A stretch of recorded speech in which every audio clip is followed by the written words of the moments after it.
Alors Michel, la campagne électorale se termine. Oui, Crise sanitaire oblige, on a beaucoup utilisé les réseaux sociaux, mais ça ne nous a pas empêché aussi d'être présents sur le terrain, comme d'ailleurs encore hier soir ici même avec les jeunes. Notre objectif était de débattre le plus sereinement possible, de faire part de nos propositions, mais aussi quelquefois de répondre à nos détracteurs.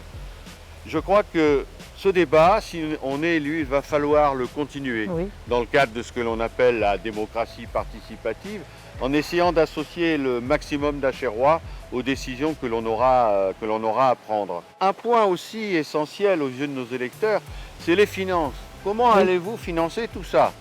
Alors moi j'ai envie de dire, bon effectivement, si les villes qui ont de moins en moins de marge de manœuvre ont besoin d'une gestion rigoureuse des dépenses, il faut aussi quand même rechercher des recettes nouvelles. Achères a des atouts dans ce domaine. On va par exemple en créer notre service de développement économique qui pour moi était un outil remarquable pour rechercher des recettes nouvelles. Et on recrutera aussi un chargé de mission qui aura pour tâche essentielle d'aller chercher des subventions auprès du département, de la région, Oui. de la communauté urbaine. Parce que ce sera nécessaire pour financer notre projet, certes ambitieux, mais nécessaire aujourd'hui pour Achères.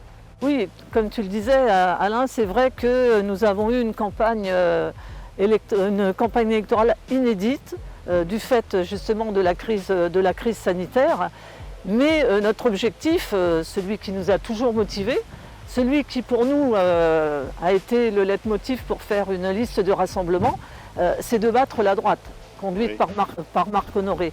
Parce que nous avons un projet, c'est de redonner à la ville d'Achères ses vraies valeurs, d'humanisme, de solidarité, de bien vivre ensemble. Nous voulons que les Achérois prennent en main la destinée de leur ville.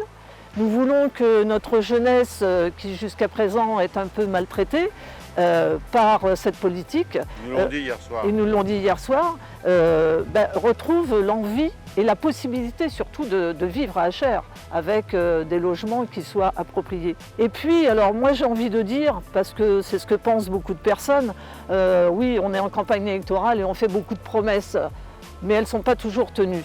Alors moi je crois que devant les Achérois, les Achéroises, il faut qu'on prenne un engagement.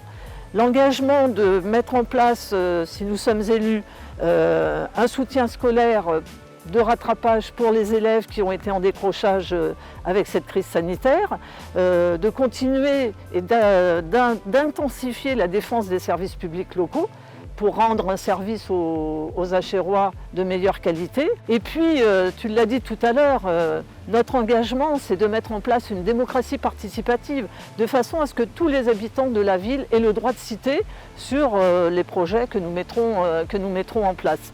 Alors j'ai envie de dire que oui, notre envie, notre motivation, c'est de continuer d'avoir envie d'agir ensemble pour faire d'Achères une ville solidaire et éco-responsable. Alors Alain, ce qui reste à faire aux Achérois, c'est de surtout dimanche 28 juin, ne pas s'abstenir, aller voter pour mettre en place notre programme et aller voter pour la liste du Concret pour Achères. Avec la gauche citoyenne et écologiste. Merci.